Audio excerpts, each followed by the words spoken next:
अस्सलाम वालेकुम friends, welcome to our YouTube channel और उम्मीद है आप सब लोग खैरियत से होंगे। आज की इस वीडियो में मैं आपके कमेंट्स के आपके सवालों के जवाब दूंगा और मैं कोशिश करूंगा कि ज़्यादा से ज़्यादा कमेंट्स के ज़्यादा से ज़्यादा सवालों के जवाब दूं ताकि हम सबके नॉलेज में, हम सबकी इन्फॉर्मेशन में इजाफा हो। तो देखते हैं आज का पहला कमेंट। ये कमेंट किया है, इनका नाम है अकरम खान सोलंकी और वो लिखते हैं कि अस्सलाम वालेकुम फाद भाई। वालेकुम सलाम। विजिट वीज़ा पर जो लोग आ रहे हैं उनके लिए डिटेल्ड वीडियो बनाए कि वो कनाडा में आके कौन से एरिया में ठहरे, कहाँ पे जॉब सर्च करें। अगर हमें LMIA जॉब मिल जाती है तो वेल एंड गुड, और विजिट वीज़े वालों के लिए आसान और जो भी मुश्किल मराइल है वो डिटेल से बयान करें। ये बहुत ही इंपॉर्टेंट सवाल है इनका और ये बहुत से लोगों की हेल्प करेगा, बहुत से लोगों को गाइड करेगा। हमारे यहाँ ये जो कॉन्सेप्ट है ना कि आप दूसरी कंट्री में विजिट वीज़ा पर चले जाओ और फिर वहाँ पर जॉब सर्च कर लो, जॉब ले लो, वीज़ा ले लो और वहाँ पर सेटल हो जाओ, ये कॉन्सेप्ट हमारे पास आया है मिडल ईस्ट से। मिडल ईस्ट में सब लोग यही करते हैं, जो भी पाकिस्तान, इंडिया, नेपाल, बांग्लादेश वाले लोग हैं वो मिडल ईस्ट विजिट वीज़ा पर जाते हैं, दुबई, कतर, सऊदी अरेबिया, कहीं पर भी। फिर वहाँ पर इंटरव्यूज देते हैं, वहाँ पर अपनी जॉब की ट्राई देते हैं, वहाँ पर तो विजिट वीज़ा पर भी काम करा लेते हैं लोगों से और फिर वो कंपनी उनको वीज़ा देती है और वहीं पर ही वो वीज़ा कन्वर्ट वगैरह करके सेटल हो जाते हैं। तो ये कॉन्सेप्ट आया वहाँ से। लेकिन कनाडा इससे थोड़ा सा मुख्तलिफ है। जब आप कनाडा आते हो तो एक बहुत बड़ा डिफरेंस मिडल ईस्ट में और कनाडा में ये है कि कनाडा बहुत ज़्यादा बड़ा है। कनाडा पाकिस्तान से भी 10-11 गुना बड़ा है। तो प्रॉब्लम यहाँ पर यह आती है कि जब आप यहाँ विजिट वीज़ा पर आ जाते हो तो मान लो कि आप रह रहे हो ओंटारियो में, इंटरनेशनल एयरपोर्ट है वहाँ पर, तो ज़्यादातर लोग लैंड करने के बाद ओंटारियो में ही रह जाते हैं और जो देसी कम्युनिटी है, देसी लोग भी सबसे ज़्यादा ओंटारियो में है।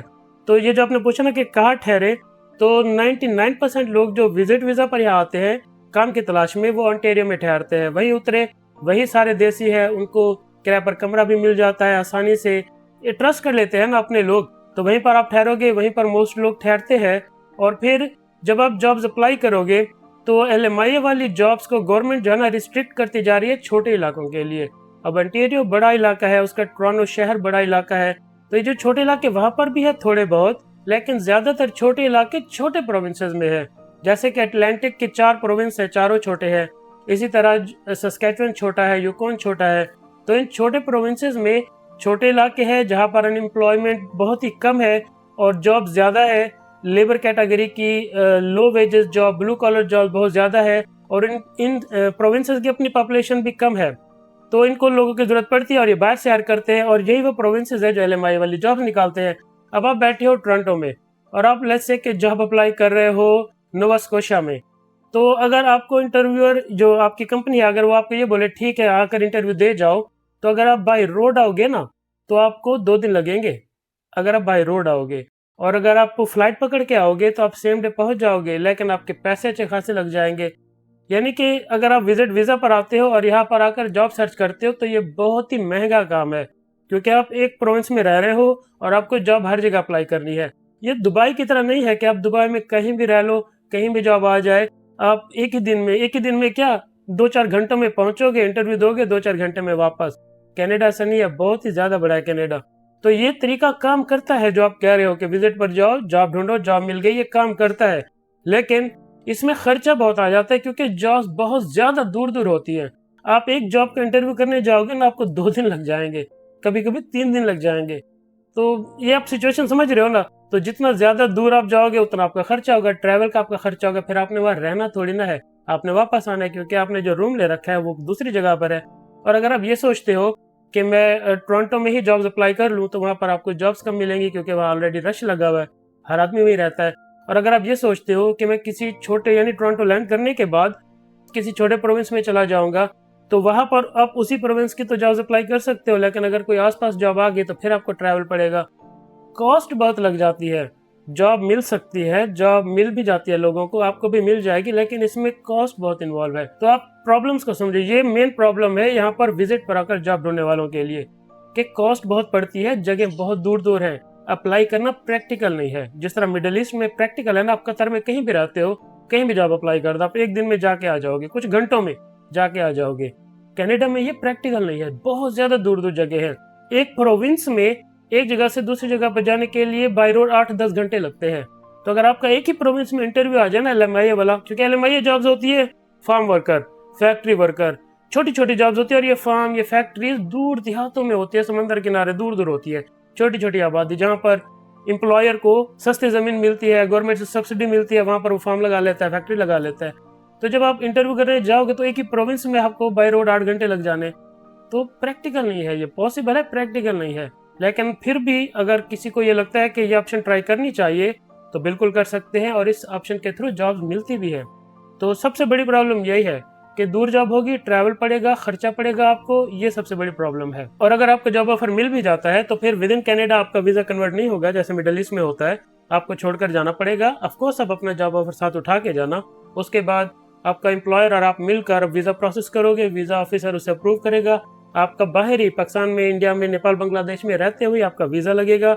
आपको अगर फैमिली में से भी किसी को साथ लाना है उनका भी साथ वीजा लगेगा, और फिर आप लोग साथ में ट्रैवल करके आओगे, या आप अकेले ट्रैवल करके बाद में बाकी सबको यहाँ बुलाओगे, घर वगैरह लेने के बाद, किराए पर सारा कुछ अरेंज कर लेने के बाद। तो ये चीज़ इस तरह काम करती है।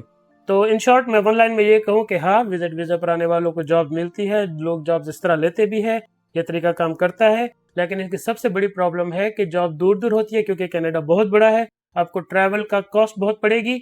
और अगर आप इसको वाइजली प्लान कर सकते हैं, इस प्रॉब्लम का आप हल निकाल सकते हैं, तो आपको डेफिनेटली कनाडा विजिट वीजा पर आकर ये ऑप्शन ट्राई करनी चाहिए। तो देखते नेक्स्ट कमेंट। ये कमेंट किया, इनका आईडी है मोटिवेशनल, और वो लिखते हैं कि सऊदी में हम 70 आवर करते हैं 7 डेज में। वो मैंने एक वीडियो में बताया था ना कि आप लोग कनाडा में 5 दिन काम करते हो, 2 दिन छुट्टी होती है, और पूरे कनाडा में यही रूल है।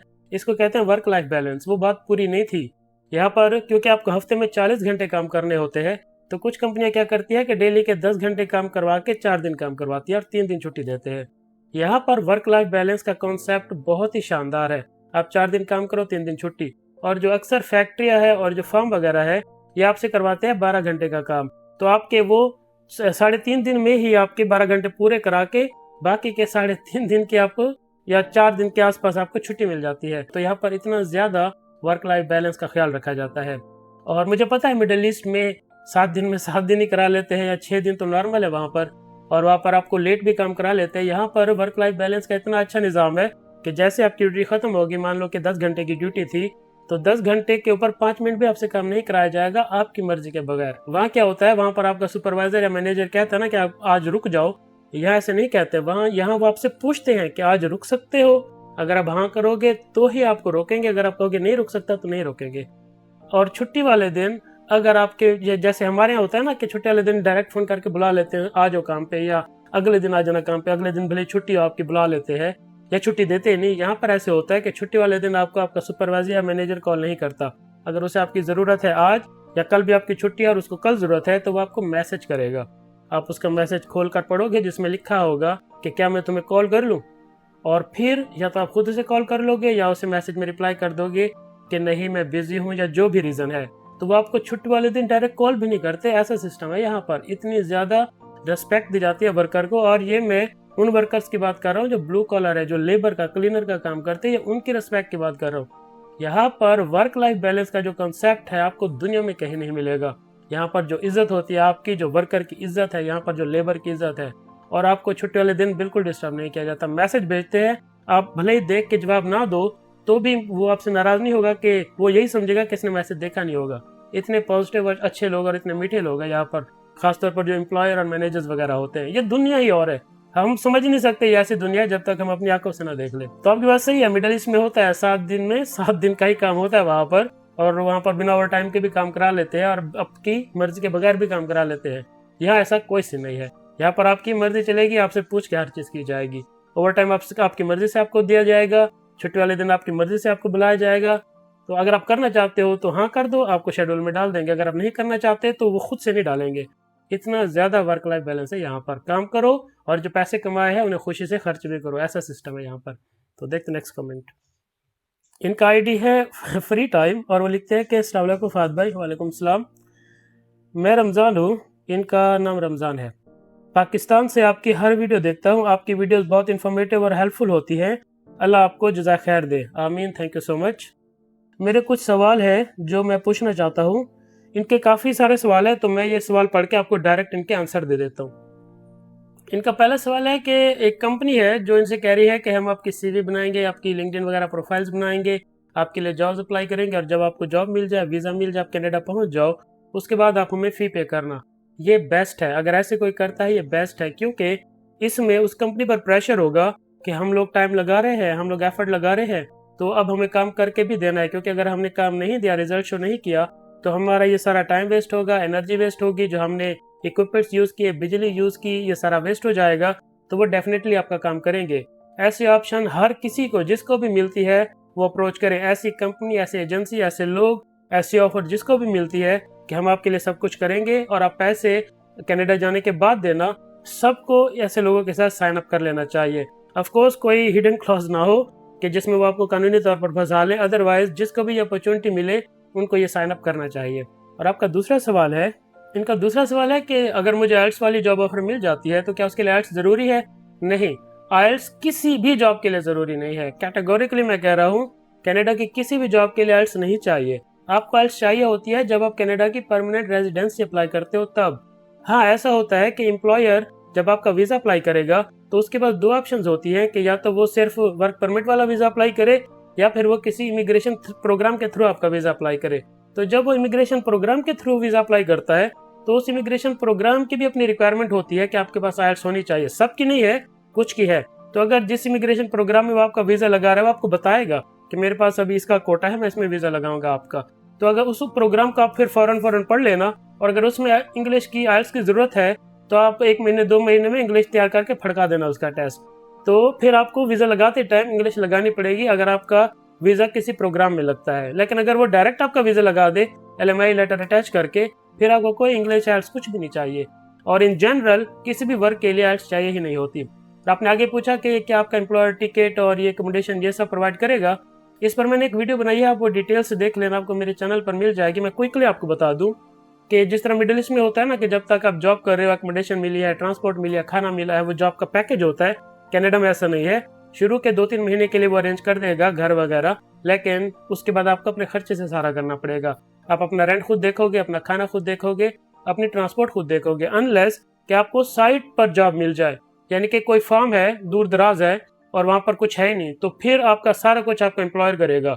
अगर कोई फैक्ट्री है दूर दराज है, फिर भी आपका एम्प्लॉयर आपके लिए सारा कुछ करेगा। लेकिन अगर आपका फर्म, आपकी फैक्ट्री किसी कम्युनिटी के, किसी इलाके के, किसी गांव विलेज के पास है या उसके अंदर है, तब आप अपने सारे खर्चे खुद देखोगे, आने जाने का सब कुछ आप खुद देखोगे। आप समझ रहे हो ना कॉन्सेप्ट? बिल्कुल अगर आप आउट ऑफ सिटी हो, आउट ऑफ पॉपुलेशन हो, तो एम्प्लॉयर कर लेगा सारा कुछ। लेकिन अगर आप पॉपुलेशन के आसपास भी हो, आधे घंटे की ड्राइव पर, तो फिर आपको खुद ही करना पड़ेगा सारा कुछ। और टिकट वगैरह वैसे तो आपको खुद भरनी पड़ती है, लेकिन अगर आप पैसे नहीं लगाना चाहते तो आप एम्प्लॉयर को कहोगे, वो टिकट आपकी करेगा और फिर आपकी सैलरी से काटेगा। ये यहाँ पर बहुत कॉमन है, 99% एम्प्लॉयज ये कर लेते हैं। टिकट आपको देंगे और फिर आपकी सैलरी से पैसे काटेंगे। ये मेरे अपना आंखों देखा एक्सपीरियंस है। तो आपका तीसरा सवाल है, आपने पूछा कि कोई इंग्लिश में माहिर नहीं है या उसके पास डिग्री नहीं है। तो कनाडा पर जॉब्स के लिए, जो ब्लू कलर जॉब्स हैं, उनके लिए बहुत सी जॉब्स में तो एजुकेशन चाहिए ही नहीं। मैं ये बहुत ही केयरफुल स्टेटमेंट दे रहा हूँ कि अगर आपके पास कोई एजुकेशन नहीं है ना, तब भी आप कनाडा आ सकते हो। बहुत सी जॉब्स में, जो ब्लू कलर जॉब्स हैं, उनमें एजुकेशन चाहिए ही नहीं, लेकिन आपको इंग्लिश आनी चाहिए, क्योंकि आपका इंटरव्यू इंग्लिश में होगा। आपको इंग्लिश आनी चाहिए सिर्फ इंटरव्यू पास करने के लिए। एक बार इंटरव्यू पास हो गया, काम पर आप बिना इंग्लिश के भी सब कुछ चला लोगे, क्योंकि वो आपको थोड़ी सी इंस्ट्रक्शन देंगे कि ये मशीन है, ये बटन ऐसे चलाना है, और फिर आप उसे 6 महीने 1 साल उसी तरह चलाते रहोगे। या अगर आपसे क्लीनिंग करानी है तो आपको मॉप दे देंगे। मतलब कुछ टेक्निकल है नहीं उसमें। पैकिंग करानी है तो आपको बता देंगे ये बॉक्स है, इसमें इतने पीस डालने हैं और ऐसे बंद करना है। तो इंग्लिश चाहिए ही नहीं होती काम पर, टूटी भज्जी इंग्लिश भी चलती है, लेकिन इंटरव्यू आपका इंग्लिश में होता है और उसके लिए आपको थोड़ी बहुत इंग्लिश कर लेनी चाहिए। एजुकेशन नहीं, एजुकेशन की कोई जरूरत नहीं है। ब्लू कलर जॉब बिना एजुकेशन के मिलती है। और आपका अगला सवाल है, आपने पूछा कि LMIA के जरिए PR मिल जाती है। तो जी हाँ, जैसे ही आपका 1 साल का काम पूरा होगा, फिर आप अपनी PR की फाइल लगाओगे। और आपने पूछा कि लेबर जॉब्स को भी PR मिल जाती है। जो लेबर कैटेगरीज है ना, कुछ कैटेगरीज के लिए PR अवेलेबल है, कुछ के लिए अवेलेबल नहीं है। लेकिन जिन कैटेगरीज के लिए अवेलेबल नहीं है, तो आपका जो कंपनी, आपका जो एम्प्लॉयर है, आपको उस कैटेगरी का पेपर बना कर देगा जिसमें अवेलेबल है। ये भी मेरे आंखों देखा हाल है। मैंने पिछली वीडियो में भी बताया था कि आप किसी भी काम पर यहाँ आ जाओ, अगर उस ब्लू कलर जॉब पर PR एलिजिबल नहीं होगी, तब भी आपकी कंपनी, आपका एम्प्लॉयर आपको किसी दूसरे नॉक कोड का डॉक्यूमेंट दे देगा और उस नॉक कोड पर पीआर अवेलेबल होगी और फिर आप अप्लाई कर दोगे और उसके थ्रू आपको 1 साल के बाद पीआर मिल जाएगी। तो मोस्ट केसेस में 1 साल बाद पीआर मिल जाती है।